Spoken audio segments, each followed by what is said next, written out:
Good morning all of you. Inspire point YouTube channel पर आपका स्वागत है। आज अपन मैथ की क्लास यानी कि प्रोबेबिलिटी प्रायिकता के बारे में पढ़ रहे हैं, जो बहुत ही इम्पोर्टेंट चैप्टर है प्रायिकता, प्रोबेबिलिटी।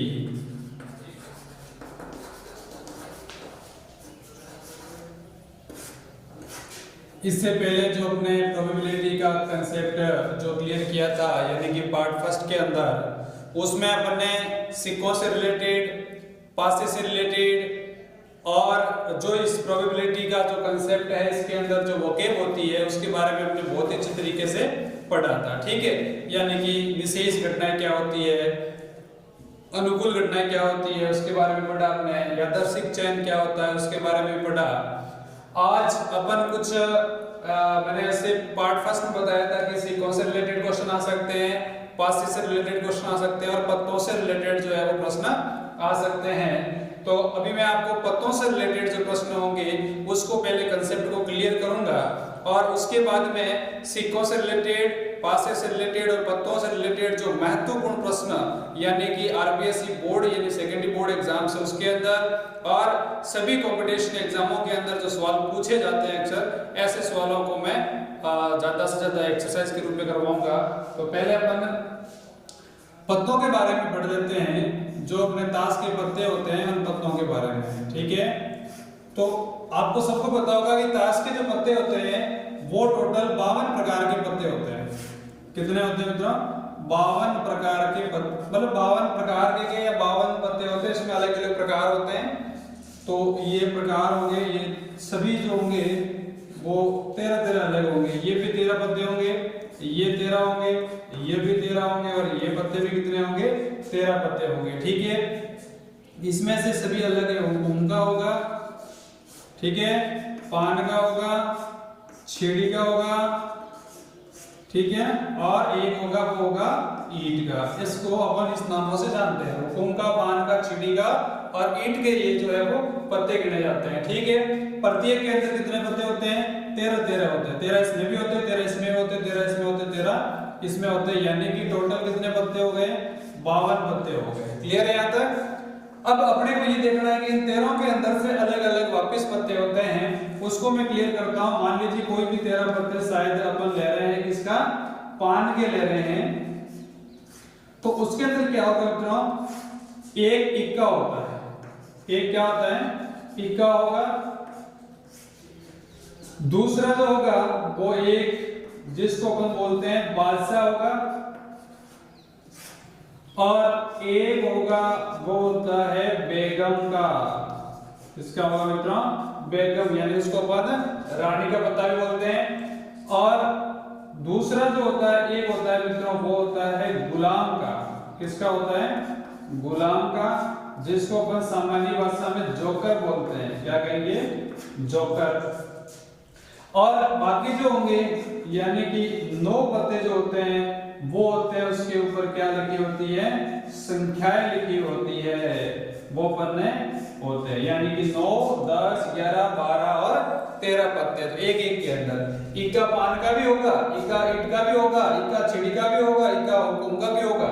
ठीक है, बादशाह भी इसके अंदर भी होंगे, बादशाह सब में भी होते हैं, बेगम सब में होती है, गुलाम सब में होती है और संख्या भी क्या होती है? सब में पाए जाते हैं। यानी कि 13 यहाँ पर 52 पत्ते होते हैं। 52 पत्तों को अपन इस तरीके से बांटते हैं, यानी कि इक्का वाला एक बादशाह का, एक बेगम का, एक गुलाम का और एक 9 जो होते हैं उसमें संख्या होती है, जिसको अपन दोगी तगी इस प्रकार से अपन उसको जानते हैं। ठीक है, इसको नाम से क्लियर करते हैं। तो ये 13 पन्ने हो गए। अब मित्रों ये देखना है अपने को, प्रश्न अक्सर पूछा जाता है कि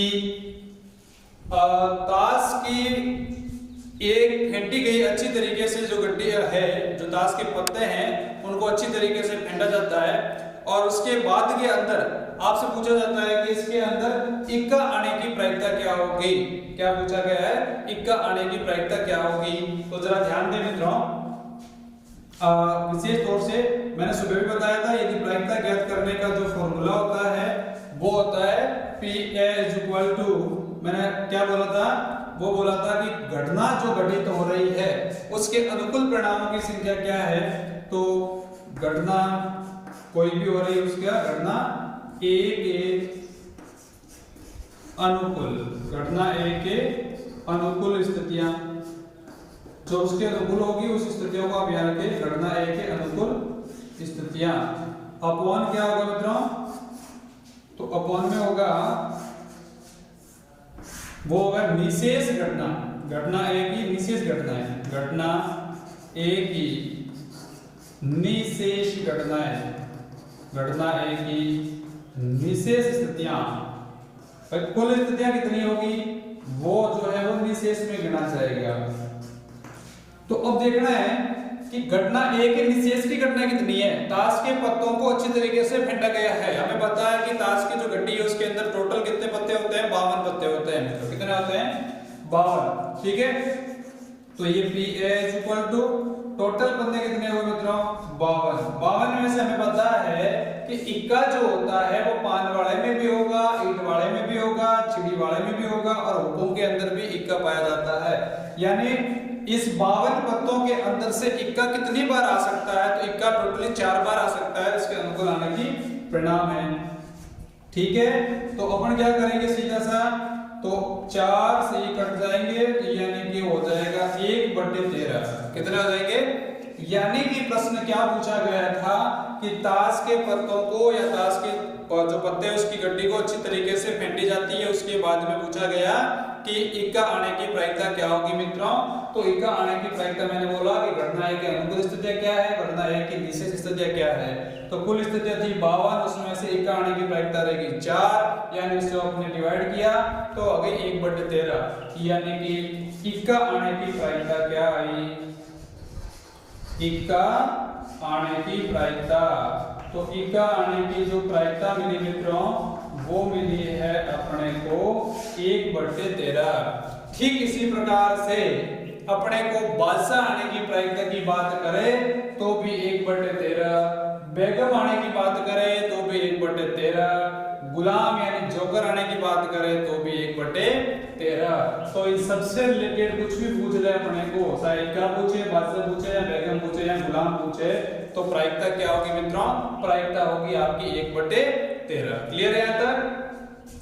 अब अपने को पूछा जाता है कि हुकुम के पत्ते कितने होते हैं, या हुकुम के आने की प्रायिकता क्या होगी, पान के आने की प्रायिकता क्या होगी, या पूछा जाता है कि लाल कलर के आने की प्रायिकता क्या होगी मित्रों, या काले रंग के आने की प्रायिकता क्या होगी। तो हमें पता है कि टोटल 52 पत्ते होते हैं, उसमें से 26 पत्ते काले होते हैं, 26 ही क्या होते हैं मित्रों, लाल होते हैं। तो कुल घटनाएं कितनी हुई मित्रों, निशेष घटना 52 है, लाल पत्ते आने की घटना 26/52, यानी कि 26 = 26, 26 × 52, 1/, कितनी हो गई, 2 हो गई। यानी ये क्या आने की है, काले रंग आने की, यहाँ काले रंग के पत्तों की प्रायिकता है। इसी प्रकार से दूसरे वाले लाल वाले में करेंगे तो भी सेम आने वाली है, क्योंकि लाल रंग के पन्ने भी 26 होते हैं। ठीक है, तो वो भी कितनी होगी मित्रों, 1/2, यानी कि ये क्या है आपकी लाल रंग आने की प्रायिकता होगी। तो इस तरीके के प्रश्न जो है वो पूछे जा सकते हैं। ठीक है, काले रंग की प्रायिकता, लाल रंग की प्रायिकता। सुबह भी मैंने आपको जो पार्ट फर्स्ट बताया था उसके अंदर भी कहा था कि टोटल प्रायिकता जो होगी मित्रों वो प्रायिकता 1 होती है। कितनी होती है, 1, यानी कि अधिकतम जो प्रायिकता होती है वो 1 होगी और जो मिनिमम होती है वो होती है मित्रों आपकी 0। कितनी होती है, 0, यानी कि 0 और 1 के बीच की सारी प्रायिकता का मान रहता है। तो क्लियर हो गया आपका। तो कौन से रिलेटेड, 5 से रिलेटेड, सीढ़ी से ये इस तरीका जो है बहुत से टाइप के आपको अलग अलग प्रश्न पूछ सकते हैं। आपको इसकी संख्या याद रखनी है कि कौन कौन किससे कितने पत्ते होते हैं। ठीक है, तो आपका मैंने मॉर्निंग के अंदर आपको सिक्के से रिलेटेड और उसके बाद में मैंने आपको पासे से रिलेटेड प्रश्न करवाए थे, और अभी जो मैंने करवाया आपको करवाया ताश के पत्तों के जो क्वेश्चन है वो करवाए। अभी अपन क्या करेंगे मित्रों, जो भी एग्जाम्स होते हैं उस एग्जाम्सों के अंदर जो इंपॉर्टेंट क्वेश्चन है या वो प्रश्न बोर्ड की एग्जाम में किस किस तरीके के प्रश्न आए हुए हैं उन सब के बारे में डिस्कस करेंगे, या कौन से प्रश्न आने की संभावना बनती है। तो ऐसे प्रश्नों के बारे में हम ज्यादा से ज्यादा पढ़ेंगे और उनको अभी एक्सरसाइज के रूप में लेंगे। आप सभी मित्र मेरे साथ जो भी अभी जुड़े हुए हैं वे अपनी रफ कॉपी पास में रखें या जो भी आप डेली आपको पढ़ने की कॉपी वो पास में लें और मेरे साथ ही आप एक्सरसाइज के रूप में इन प्रश्नों को करेंगे। देखता हूँ कितने ऐसे स्टूडेंट्स हैं या ऐसे पढ़ने वाले कितने स्टूडेंट हैं जो वास्तव में इस प्रायिकता वाला जो चैप्टर है इसको आज इस वीडियोस के अंदर जो आप देख रहे हैं इसके साथ में ही प्रायिकता का कंसेप्ट क्लियर करना है मित्रों। इसे आगे नहीं बढ़ाना है। कभी भी प्रायिकता का कंसेप्ट आपको याद आए तो ये माइंड में आना चाहिए, मैंने उस वीडियोस में देखा था, मुझे प्रायिकता का कंसेप्ट एकदम क्लियर हो गया है। तो देखिए मित्रों, अभी अपन लेंगे क्वेश्चन प्रायिकता से रिलेटेड। ठीक है, तो ये प्रश्न आपका फर्स्ट क्लियर। मैं प्रश्न बना रहा हूं, आप जरा ध्यान दें, मैं आपको प्रश्न बोल भी रहा हूं। यदि किसी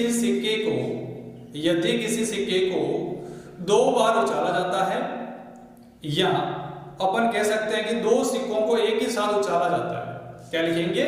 2 सिक्कों को एक ही साथ उछाला जाता है, टेल आने की, दोनों बार टेल आने की प्रायिकता क्या होगी? क्या प्रश्न है, मैं बोर्ड पे लिख रहा हूं, आप सभी मेरे साथ नोट डाउन कर सकते हो। 2 सिक्कों को उछालने पर 2 सिक्कों को एक साथ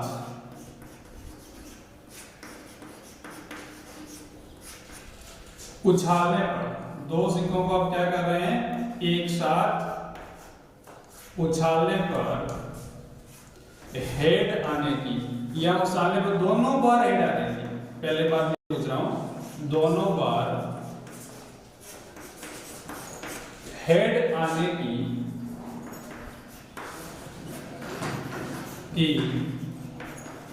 प्रायिकता ज्ञात कीजिए। दोनों बार हेड आने की प्रायिकता ज्ञात कीजिए। तो क्या पूछा गया मित्रों, आपसे क्वेश्चन पूछा गया है कि 2 सिक्कों को उछाला जा रहा है। कितने सिक्कों को उछाला जा रहा है? 2 सिक्के हैं अपने पास, कॉइंस हैं, और दोनों को एक ही साथ उछाला जा रहा है।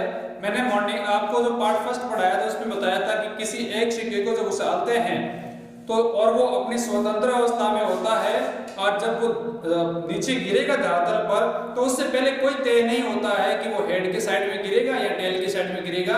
इसीलिए तो अपन इसको बोलते हैं प्रोबेबिलिटी की क्या संभावनाएं हो सकती है कि वो सिक्का कौन सी साइड में गिरेगा। ठीक है, तो देखिए सिक्के 2 बार उछाले जा रहे हैं, तो सीधा सा मॉर्निंग के अंदर कंसेप्ट बताया था, सिक्के 2 है, 2 बार उछाला जा रहा है, इसका मतलब उसकी कितनी संभावना बढ़ेगी मित्रों?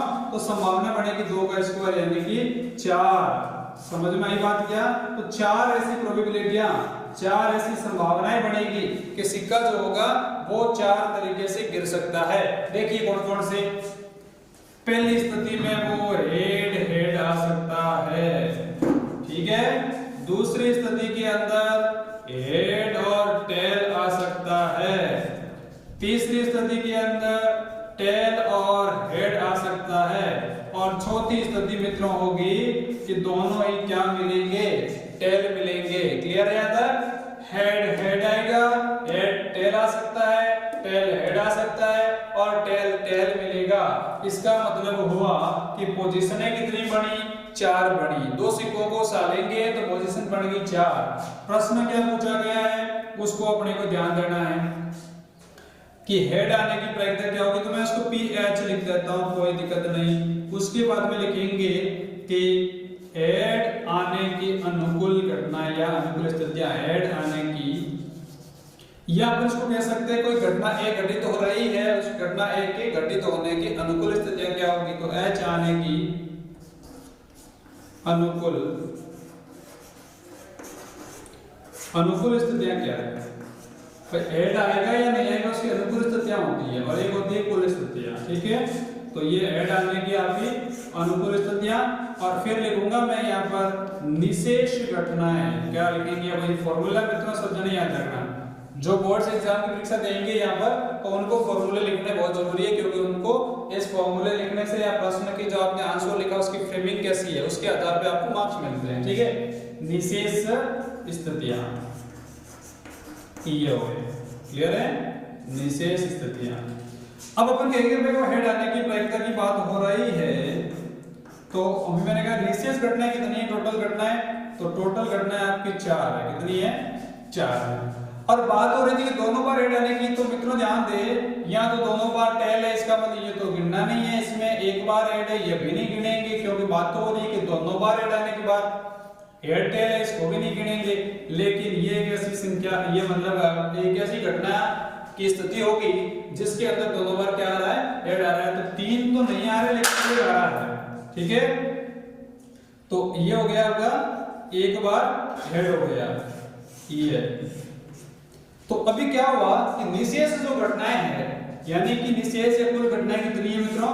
वो घटनाएं आपकी 4 है, और हेड आने की जो अनुकूल स्थितियां होगी वो कितनी है अपने? वो 1 है। इसका मतलब ये हुआ कि दो सिक्कों को एक ही साथ उछाला जा रहा है, तो दोनों बार हेड आने की प्रायिकता क्या होगी मित्रों? तो वो प्रायिकता आपकी होगी 1/4 होगी। प्रश्न इसका उल्टा भी पूछा जा सकता है, क्या कि दो सिक्कों को एक ही साथ उछालना है या उछाला जा रहा है, तो दोनों बार टेल आने की प्रायिकता क्या होगी? प्रश्न ये पूछा जा सकता है। तो मित्रों कंफ्यूज होने की जरूरत नहीं है, जहां हेड पूछा गया है वहां आपका टेल आ जाएगा और प्रायिकता आपकी क्या आ जाएगी? सेम आ जाएगी। क्लियर है यहां तक? तो यह हेड या टेल आने की प्रायिकता में तो ये हो गया। लेकिन प्रश्न आपसे पूछा जाता है इसी प्रश्न को बदलकर कि दो सिक्कों को यदि एक ही साथ उछालने हैं, तो ऐसी स्थिति में ये शब्द आपको नहीं लिखेंगे कि दोनों बार हेड आने की प्रायिकता, बल्कि आपके लिख के क्या देगा वो प्रश्न के अंदर कि हेड आने की प्रायिकता ज्ञात करो। तो इसमें ये तो नहीं कहा गया है कि दोनों बार हेड आने की बात कर रही है। ठीक है, तो इसमें ऐसी संख्या, ऐसे मतलब आपकी स्थितियां गिनो जिसके अंदर क्या आ रहा है मित्रों? हेड आ रहा है।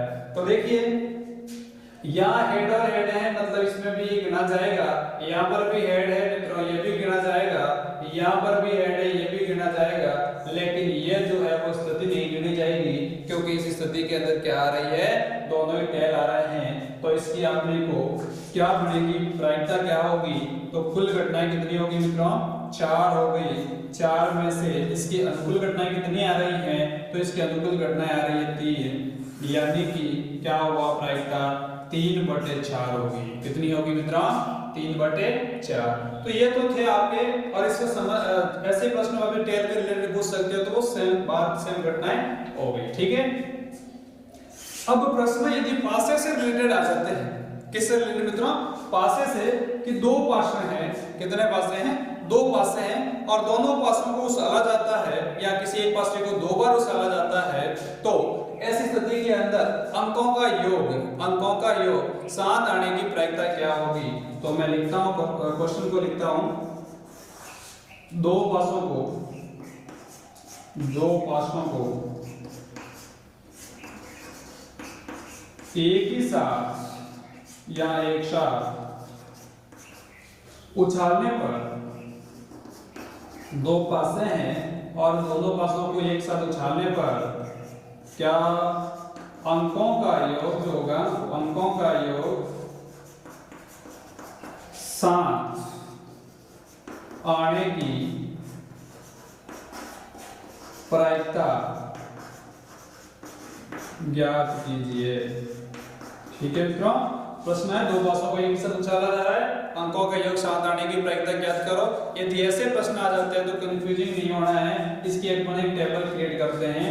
जरा देखिए ध्यान से, 1, फिर अपन क्या करेंगे, या तो अपन 1 2 3 4 5 6 इधर साइड में लिख सकते हैं, या पर 1 फिर ऐसे ऐसे करके लिखेंगे। देखिए जैसे मैं लिख रहा हूँ 2 बार 3 बार 4 बार 5 बार और 6 बार, फिर मैं लिखूंगा 2 को वापिस 1 बार, फिर लिखेंगे ये ऐसे अपन लिखते जाएंगे 2 बार 3 बार 4 बार 5 बार और 6। ठीक है, ऐसे ये अपने को क्या करना है, 5 और ये 6, 2 3 4 5 और 6, ये 4 को लिख दिया। और फिर लिखेंगे अपन वापस 5 को ऐसे कैसे लिखना है, ठीक है ना, ये लिख दिया। फिर लिख लेंगे अपन 6 को, ये लिख दिया। क्लियर? अब क्या करेंगे, 1 और 1 हो सकता है, ठीक है, 2 और 2 भी हो सकते हैं। ठीक है, इस तरीके से 1 1 2 2 हो सकते हैं। फिर यहाँ पर क्या होगा मित्रों, 1 2, फिर वापस अपन लिखेंगे इसको 1 2 3 4 5। तो कहने का मतलब ये टोटल जो स्थितियां बनेगी टोटल जो स्थितियां बढ़ेगी वो स्थितियां कितनी बढ़ेगी, वो स्थितियां आपकी बढ़ेगी 36। कितनी बढ़ेगी, 36 बढ़ेगी। तो अपन इसको इस तरीके से लिखेंगे, 1 के बाद में यहाँ 2 लिखेंगे, 2 के बाद में 3 लिखेंगे, 3 के बाद में 4 लिखेंगे, फिर 5 और फिर 6। ठीक है, ये अपनी स्थितियां बन रही देखिए। फिर यहाँ पर भी अपन क्या करेंगे, वापस 1 लिखेंगे, 2 लिखेंगे, 3 4 5 और 6। यहाँ पर भी 1 2 3 4 5 6, यानी कि टोटल 36 स्थितियां बढ़ेगी। इसमें से अपने को पूछा गया है मित्रों, तो अपन क्या करेंगे कि अंकों का योग क्या पूछा है, 7 पूछा है। तो अपन कह सकते हैं कि 6 और 1 भी कितने होते हैं, 7 होते हैं। कितने होते हैं, 7 ही मैक्सिमम नंबर है। उसके बाद में अपन कह सकते हैं कि 5 और 2 भी कितने होते हैं मित्रों, तो अपन कहेंगे उसका योग भी 7 होता है। फिर कहेंगे 4 और 3 कितने होते हैं मित्रों, तो उसका योग भी कितना होता है, 7 होता है। उसके बाद में अपन क्या कहेंगे मित्रों कि 3 और 4 भी कितने होते हैं, तो वो भी कितने होते हैं, उसका योग भी 7 होता है। इस तरीके से अपन कहेंगे कि 2 और 5 कितने होते हैं, तो उसका योग भी अंकों का कितना होगा, 7 होता है। ठीक है, तो कहने का मतलब क्या हुआ मित्रों, इस तरीके से अपन इसके अंदर से नंबर जो होंगे वो अलग करेंगे, और जिसके अंकों का योग कितना मिलना चाहिए अपने को, 7 मिलना चाहिए। तो वो घटनाएं तो क्या होगी मित्रों, वो घटनाएं होगी उसकी अनुकूल स्थितियां हो जाएगी, और उसकी जो कुल स्थितियां होगी वो कुल स्थितियां आपकी कितनी होगी, 36 होगी। कितनी होगी, यानी कि निशेष घटनाएं जब दो पास से एक साथ उछाले जा रहे हैं तो 6 का सीधा स्क्वायर हो जाएगा, यानी कि 36 तो आपकी निशेष घटनाएं हैं। और जो आपको अंकों का योग पूछे, सर 7 का पूछे तो 7 का निकालो, 8 का पूछे तो 8 का निकालो। लेकिन ये मित्रों ध्यान देना, कभी भी अंकों का योग आपका 13 नहीं मिलेंगे। 13 क्यों नहीं मिलेंगे, हमें पता है कि पासे पर मैक्सिमम नंबर 6 आते हैं, तो दोनों पर 6 आ सकते हैं, यानी कि मैक्सिमम नंबर आपका 12 ही मिलेगा। आपसे कोई प्रश्न पूछ ले कि दो पासों को एक साथ उछाला जाता है, अंकों का योग 14 या 15 आने का प्रायिकता क्या होगी, तो आपका उत्तर क्या होगा, इसको आपको कमेंट बॉक्स में लिखकर बताना है। क्या बोला मैंने कि दो पासों को यदि एक ही साथ उछाला जाता है तो अंकों का योग 14 या 15 होने की प्रायिकता क्या होगी। तो इससे रिलेटेड क्वेश्चन आपकी, क्योंकि जहां प्रायिकता संभावना ही नहीं है, प्रोबेबिलिटी है ही नहीं, तो मित्रों वहां पर आपकी प्रायिकता भी क्या हो जाएगी, 0 हो जाएगी। क्लियर है यहां तक, तो ये आपका कंसेप्ट हो गया, यानी कि पासों से रिलेटेड जो है कि वो प्रश्न इस तरीके से पूछे जा सकते हैं। अब मैं एक बोर्ड में आया हुआ प्रश्न आपको दे रहा हूं, जो आपके बहुत ही काम आने वाली चीज होगी। अच्छी तरीके से आप मेरे साथ बने रहिए। प्रश्न आपको दिया गया है कि यदि एक बैग है, उस बैग के अंदर अलग अलग जो कलर की गेंदें डाली जाती है, और उस गेंदों पर जो कलर है वो मैं आपको बता देता हूं, उस सबको एक ही बैग में डाली जाती है। देखिए कैसा प्रश्न है, ध्यान दें मित्रों। एक जो बैग है आपका, उस बैग के अंदर क्या डाला जा रहा है, बैग में, वो बैग में डाला जा रहा है मित्रों गेंदें डाली जा रही है। ठीक है, और गेंदें डाली जा रही है तो मैं बोल देता हूं 2 गेंद जो है वो 2 गेंदें काली है, 3 जो गेंदें हैं आपकी वो मित्रों ये लाल है, और 4 गेंदें जो आपकी है वो सफेद है। और इन सभी गेंदों को क्या कर रहे हैं, यहाँ पर एक ही साथ मिला रहे हैं, और कहां डाल रहे हैं, उस बैग के अंदर डाल रहे हैं। फिर आपसे बोला गया कि इनके अंदर से सभी गेंदों को एक साथ बैग में डाला, डालने के बाद में आपको बोला उस बैग के अंदर मान लीजिए आप आंख मीच कर, आंख बंद करके भी उसमें हाथ डाले, जिसको बोलते हैं यादृच्छिक आपने प्रयोग किया।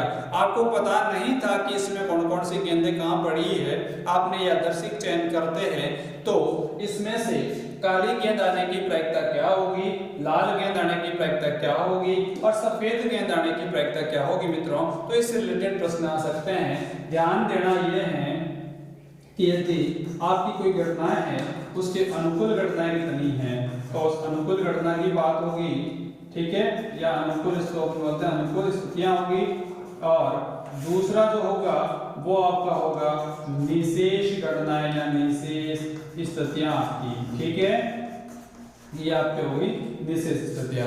अब मुझे बताइए मित्रों कि इसके अंदर गेंदें टोटल कितनी हैं, तो गेंदें 2 तो काली है, 3 लाल गेंदें हैं, और 4 गेंद आपकी कैसी है, सफेद है।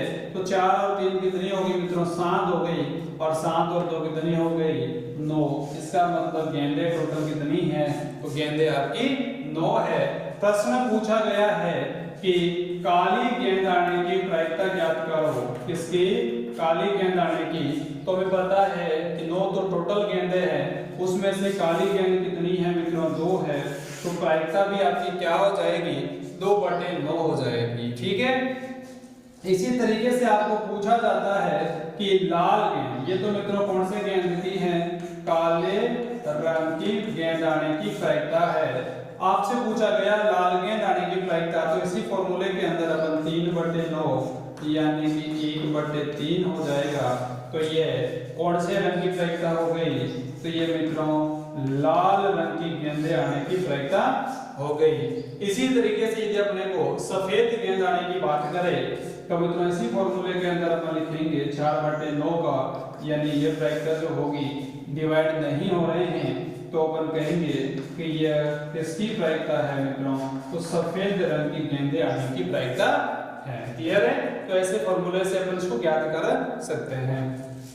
इन सबको अपन यदि जोड़ेंगे तो इसका मतलब ये हुआ कि ये सभी जो सभी टोटली है वो उनकी प्रायिकता जो मैक्सिमम आएगी मित्रों, वो हमेशा मैं कहता हूं कि मैक्सिमम प्रोबेबिलिटी कितनी होती है, 1 होती है, और जो आपकी मिनिमम प्रोबेबिलिटी होगी वो आपकी कितनी होती है मित्रों, 0 होती है, यानी 0 और 1 के बीच में आएगी। ये तो चीज थी आपके प्रोबेबिलिटी की। यदि आपने यादृच्छिक चयन करते हैं तो कौन कौन से प्रायिकता आने की संभावना बढ़ती है। क्लियर है यहाँ तक। अब अपन क्या करेंगे, एक आध दो प्रश्न लेंगे जो आपके बहुत काम आने वाली चीज होगी, प्रोबेबिलिटी से रिलेटेड। बहुत अच्छी तरीके से ये आप सारे प्रश्न समझ रहे होंगे। और आपको करना क्या है मित्रों कि जो भी प्रश्न मैं बोर्ड पे डालता हूँ, वीडियो को पॉज करके और आप लोग क्या करेंगे, उसी प्रश्नों को अपनी कॉपी में करेंगे। फिर आप देखना है कि वास्तव में मेरी प्रोबेबिलिटी सही आई है या नहीं आई है। तो इस चीज का जांच जो है वो भी आप खुद कर सकते हैं। क्लियर है यहाँ तक। अब प्रश्न मैं आपको देता हूं, क्या देखिए जरा ध्यान से।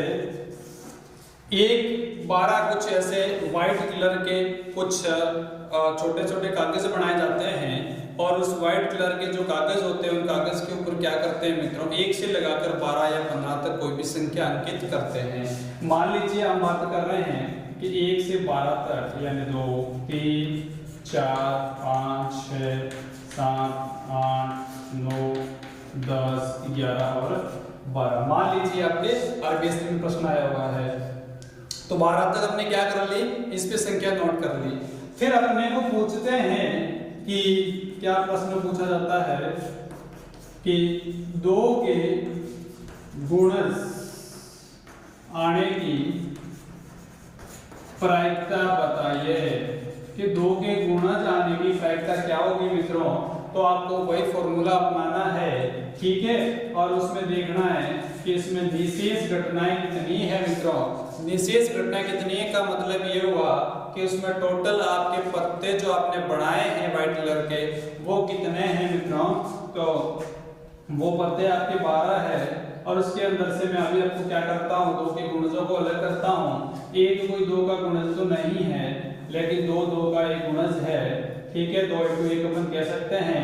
फिर 4 भी इसका गुणज है, 6 भी इसका गुणज है, 8 भी इसका गुणज है, 10 भी इसका गुणज है, और 12 भी इसका क्या है मित्रों, गुणज है। तो कितने गुणज हो गए, 1 2 3 4 5 और 6 गुणज हो गए मित्रों। कितने हो गए, 6 हो गए। इसका मतलब उसकी अनुकूल घटना कितनी हो गई, 6 हो गई। यानी कि आपकी प्रायिकता कितनी आई, 1/2 मिली। कितनी मिली आपको, 1/2 मिल गई।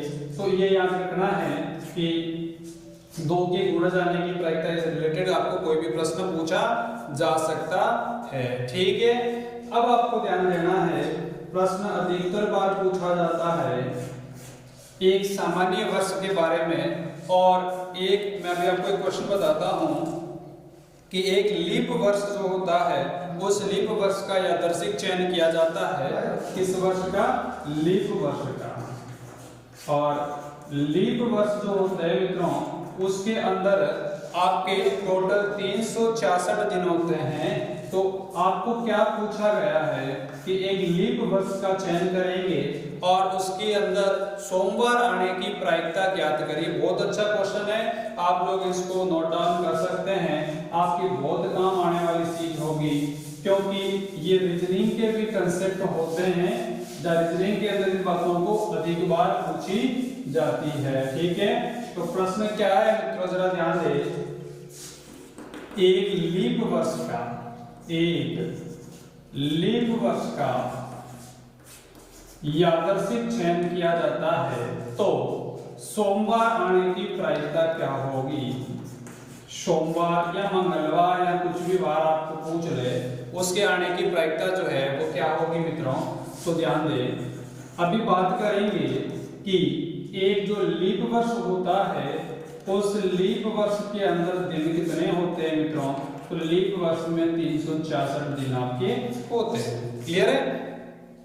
अब भी बात करेंगे दूसरी की, एक सामान्य वर्ष होता है उसके अंदर कितने दिन होते हैं? तो मैं क्लियर कर देता हूं कि सामान्य वर्ष में देखा जाए या एक सप्ताह में देखा जाए तो सप्ताह में मित्रों कितने दिन होते हैं? 7 दिन होते हैं। ऐसे ऐसे आपके 52 सप्ताह होते हैं एक साल में। कितने होते हैं मित्रों? 52 सप्ताह होते हैं। इसका मतलब टोटल दिन कितने हो गए? 364 दिन हो गए। कितने हो गए? 364 दिन हो गए। लेकिन लीप वर्ष में क्या होता है मित्रों? लीप वर्ष में आपके 366 दिन होते हैं। ठीक है, तो ये जो आपके सप्ताह जो क्लियर बन गए, इस दिनों को तो छोड़िए, इसका तो कोई मतलब ही नहीं है। अब अपने दिन कितने रह गए मित्रों? 2 दिन रह गए हैं। वो कौन से दिन कौन सा वार होगा उसी की अपने को संभावना यानी कि प्रायिकता ज्ञात करनी है। तो मैं लिखता हूं यहाँ पर, आपको जरा ध्यान देना। क्या उस दिन सोमवार और मंगलवार हो सकता है, या मैं शॉर्ट लिख रहा हूं मित्रों, मंगलवार और बुधवार हो सकता है क्या? या उस दिन बुधवार और गुरुवार हो सकता है क्या? या गुरुवार और शुक्रवार हो सकता है क्या? उसके बाद में शुक्रवार और शनिवार हो सकता है क्या? या शनिवार और रविवार हो सकता है क्या? या रविवार और सोमवार हो सकता है क्या? तो जरा इसको गिनिएगा। ये पहली पोजीशन बनेगी, ये आपकी दूसरी स्थिति बनेगी, ये आपकी तीसरी स्थिति बनेगी, चौथी स्थिति, पांचवी स्थिति, छठी स्थिति और सातवीं स्थिति। कितनी स्थिति बनी मित्रों? 7 स्थितियां बनी। तो कहने का मतलब क्या हुआ, या जो आपकी विशेष घटनाएं हैं वो टोटल कितनी हैं? वो 7 है। ऐसा कहीं नहीं कर देंगे आप कि टोटल दिन आप 366 लिखते विशेष घटना में, नहीं मित्रों, आपके वो तो 364 दिन जो थे वो तो पूर्ण सप्ताहों के रूप में गिने गए, उसको साथ में नहीं गिनना है। तो विशेष घटनाएं या निश्चित स्थितियां कितनी हुई मित्रों? 7 हुई। कितनी हुई? 7 हुई। अब आपको ये देखना है कि इसके अंदर आपसे प्रश्न पूछा गया है कि सोमवार आने की प्रायिकता क्या होगी। तो सोमवार कितने में आ रहा है? तो सोमवार मित्रों इस वाले कॉलम में आ रहा है कि यहाँ पर सोमवार, दूसरा सोमवार आपके 7वें कॉलम में आ रहा है। बाकी इनके अलावा कहीं पर भी आपको सोमवार नहीं मिलेगा। इसका मतलब 2 जगह सोमवार है, यानी 7 स्थितियों के अंदर से 2 स्थितियां ऐसी बनेगी जहां सोमवार आने की प्रायिकता होगी, यानी कि सोमवार आने की प्रायिकता, मंगलवार आने की प्रायिकता, बुधवार आने की प्रायिकता, इस तरीके के वार आने की प्रायिकता जो यदि आपके लीप वर्ष में होगा तो ऐसी स्थिति में कितने गिने जाएंगे? आपकी प्रायिकता 2/7 गिने जाएगी। और ये जो प्रश्न है वो प्रश्न आपके लीप वर्ष से रिलेटेड, सामान्य वर्ष से रिलेटेड जो है वो और भी प्रश्न पूछे जा सकते हैं। अब केवल 2 मिनट के अंदर अपन एक लास्ट बार क्लियर कर देते हैं, उसके बाद में अपन इस प्रायिकता वाले चैप्टर को आज यहाँ ही क्लियर कर देंगे मित्रों। और वो प्रश्न है बहुत ही अच्छा, बहुत ही एग्जाम में आरपीएससी बोर्ड में पूछा गया, एनसीईआरटी में पूछे गए सवाल है, वो है प्रायिकता नहीं आने की प्रायिकता या कोई घटना नहीं घटने की प्रायिकता की बात करें तो ध्यान दें मित्रों, उसको अपन इस तरीके से लिखते हैं 1 - PA। ये मैंने बोर्ड पे क्या लिखा है मित्रों, ये जो मैंने इसके ऊपर ये बार का जो चिन्ह किया है, ये बताता है कि प्रायिकता या कोई घटना नहीं घटने की प्रायिकता, क्योंकि अधिकतर प्रश्न पूछे जाते हैं कि घटना घटित होने की प्रायिकता, लेकिन प्रश्न यदि आ जाए कि घटना नहीं घटने की प्रायिकता, तो ऐसी स्थिति में यह होगा। तो मैं आपसे एक सामान्य क्वेश्चन देता हूं कि कोई गौतम कुमार नाम से कोई व्यक्ति क्रिकेट का गेम खेलते हैं और उनके मैच जीतने की जो प्रायिकता है वो 3/5 है। कितनी है? 3/5 है। तो इसका मतलब ये हुआ कि उनके मैच हारने की प्रायिकता या मैच नहीं जीतने की जो प्रायिकता होगी वो क्या होगी मित्रों? तो ये तो उनके मैच जीतने की प्रायिकता है, लेकिन मैंने क्या बोला कि उनके मैच हारने की प्रायिकता या क्या होगी। तो ऐसी स्थिति में अपन जो हारने की प्रायिकता या नहीं जीतने की जिसको प्रायिकता बोलते हैं उसको अपन यहाँ पर ज्ञात करेंगे मित्रों। तो अभी मैंने पार्ट फर्स्ट में बताया था कि प्रोबेबिलिटी मैक्सिमम कितनी हो सकती है? 1 हो सकती है। उसमें से मैच जीतने की प्रायिकता अपने पास आ गई है मित्रों 3/5। तो अपन लोग क्या करेंगे, एक में से जो 3/5 होंगे उसको अपन माइनस करेंगे। तो ऐसी स्थिति के अंदर इसका अपन एलसीएम लेते हैं तो कितना आ जाता है अपना? 5 आ जाता है नॉर्मल वे के अंदर। भाग कितनी बार गया? 5 बार गया। 5 से अपन गुणा कर लिया, 1 बार 3, यानी कि 2/5 मित्रों। तो गौतम जी के मैच हारने की प्रायिकता कितनी होगी? 2/5। ठीक है मित्रों, तो आज के अपने प्रोबेबिलिटी का पूरा कांसेप्ट एकदम अच्छी तरीके से क्लियर हो गया है और आपके 4 नंबर यदि बोर्ड के एग्जाम की दृष्टि से देखें तो वो भी क्लियर है, और जो भी कंपटीशन की तैयारियां कर रहे हैं उनके भी सारा चैप्टर बहुत अच्छे तरीके से क्लियर हो गया है। ज़्यादा से ज़्यादा इस इंस्पायर पॉइंट यूट्यूब चैनल को शेयर करिए। धन्यवाद।